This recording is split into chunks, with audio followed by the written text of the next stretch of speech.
buyer. Let us talk about compensation. It used to be that more often than not, the compensation for buyer's agent was paid by the seller. Now regulations have changed and the responsibility to pay for compensation for buyer representation means the agent who represents and protects you falls on you, the buyer. Hi, I am Suma, realtor and real estate broker in the Bay Area. We still negotiate with the seller to get them to contribute to that compensation. But at the end of the day, seeing that your agent gets paid is now the responsibility of the buyer. You will have to sign an agreement before any buyer's agent in the US can work with you. That agreement will always say that the buyer is ultimately responsible to pay the buyer's agent commission, not the seller. That said, the seller can still pay the commission, it just has to be negotiated off the MLS. The new regulation does not say that the seller cannot pay the buyer representation fee. It is something that can be negotiated on your behalf. Some sellers still pay for it and some won't. You can choose to write an offer on the home where the seller pays the fee for your buyer's agent, or you can choose not to write an offer on a home if the seller is not willing to pay for it. That compensation can seem like a big chunk, so it's really worth it.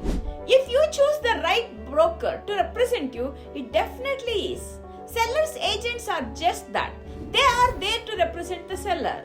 You want someone who is working on your behalf. Most experts agree that buyers who go it alone often end up having to pay more for a house because they don't have the negotiation skills or market knowledge that an agent does. They might also miss out on finding the best home for themselves because they don't have access to all the listings and information that an agent has. Not only that, but buyers who don't have a real estate expert in their court can end up with dozens of legal headaches and unexpected costs.